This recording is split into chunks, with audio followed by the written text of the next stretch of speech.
بسم الله الرحمن الرحيم، والصلاة والسلام على أشرف المرسلين سيدنا محمد صلى الله عليه وسلم.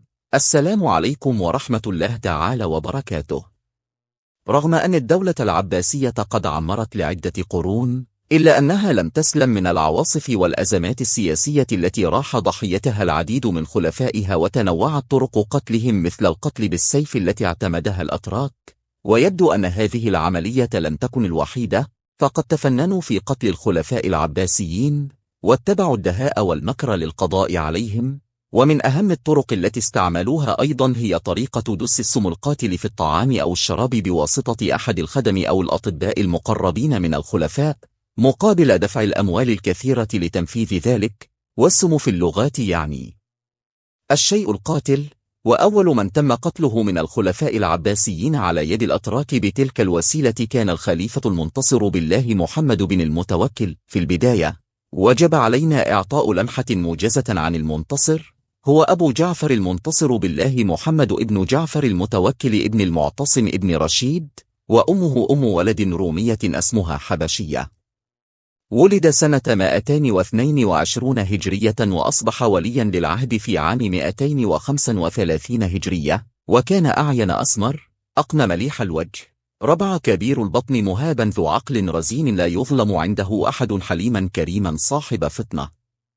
أما بالنسبة لمبايعته، فلما قتل أبوه المتوكل في 4 من شوال من عام 247 هجرية، دخل عليه الترك ومعهم قاضي القضاة جعفر بن عبد الواحد الهاشمي، فقال له: بايع. قال: وأين أمير المؤمنين؟ يعني أبيه المتوكل. قال: قتله الوزير الفتح بن خاقان. قال: وأين الفتح؟ قال: قتلوا القائد بغى. قال: فأنت ولي الدم. فبايعه القاضي ثم الوزير وكبار قادة الترك، وخلع أخويه المؤيد والمعتز من ولاية العهد الذي كان والدهما المتوكل قد عقده لهما، ثم تحول من القصر الجعفري إلى سامراء وزارته أحمد بن الخصيب الجرجرائي. وأراد المعتز أن يمتنع عن بيعة المنتصر، فقال له القائد: بغى أخوك محمد أقدم على قتل أبيك، وأخاف أن يقتلك، فبائعه. فبايعه. صالح المنتصر إخوته عن ميراثهم على 14,000 درهم، ونفى عمه علي إلى بغداد. وكان المنتصر وافر العقل، راغبا في الخير، قليل الظلم، منصفا للرعية، معروفا بالعدل، فأحبه الناس. وعلى الرغم من أن المنتصر قد مال مع الأتراك على قتل أبيه بالمتوكل عندما قرر أن يعزله من ولاية العهد ويوليها أخاه المعتز، إلا أنه كان شديد الكره لهم، ويرى فيهم أنهم قتلة الخلفاء. وكانت مدة خلافته 6 أشهر فقط، وقتل عن عمر ناهز 26 سنة. ثم تولى الخلافة بعده أبو العباس المستعين بالله أحمد بن محمد المعتصم.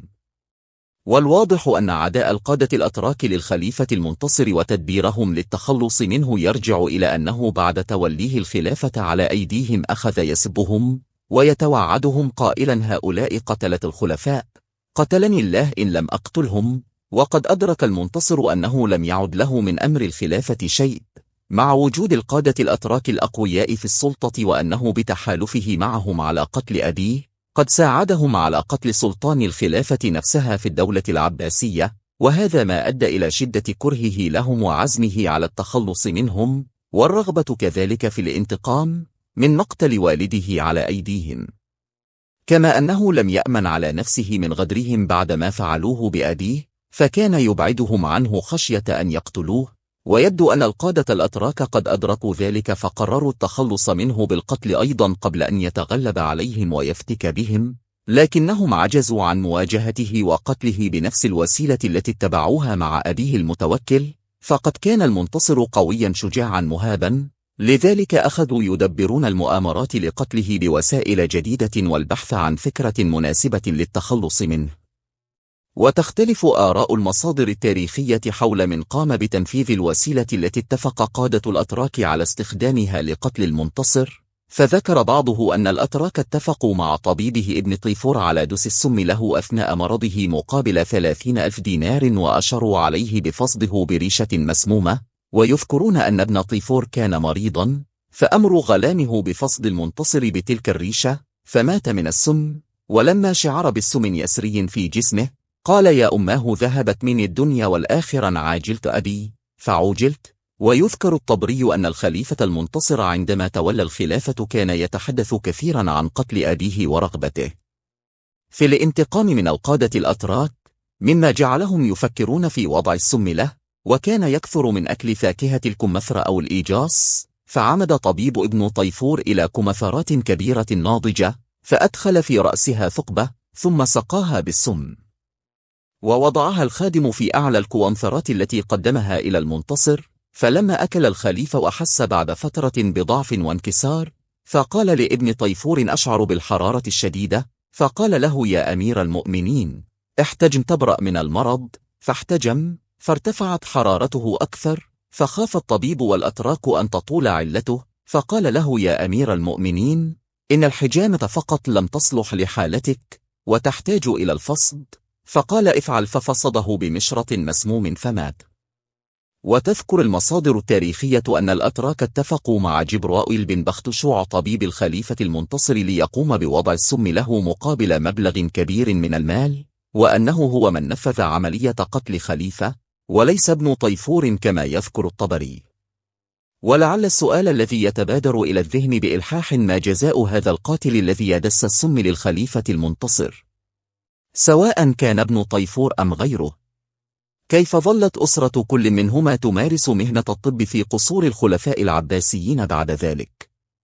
خاصة أن أسرة بختشوع التي ظلت تمارس الطب بعد تلك الحادثة قرابة القرنين من الزمان، وهذا يوضح إلى أي مدى تردت أوضاع الخلافة العباسية، وكيف صار الأتراك يتحكمون في شؤونها، ويترك من وضع السم للخليفة دون عقاب حتى لو كان مأجورا، بل ويظل يمارس عمله هو وذريته من بعده رغم ما فعلوا من عمل شنيع.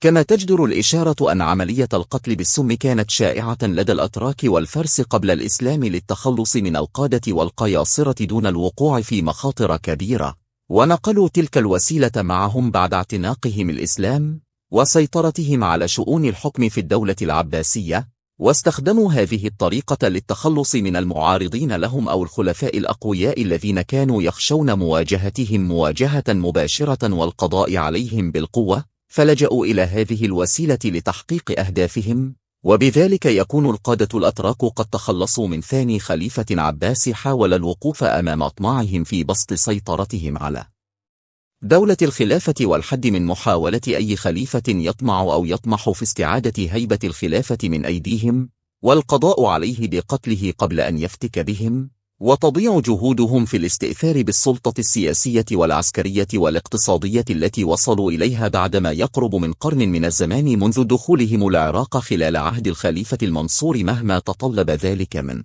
وسائل لتحقيق ذلك. وفي الأخير أتمنى أن ينال هذا الموضوع إعجابكم ودعم القناة، والسلام عليكم ورحمة الله.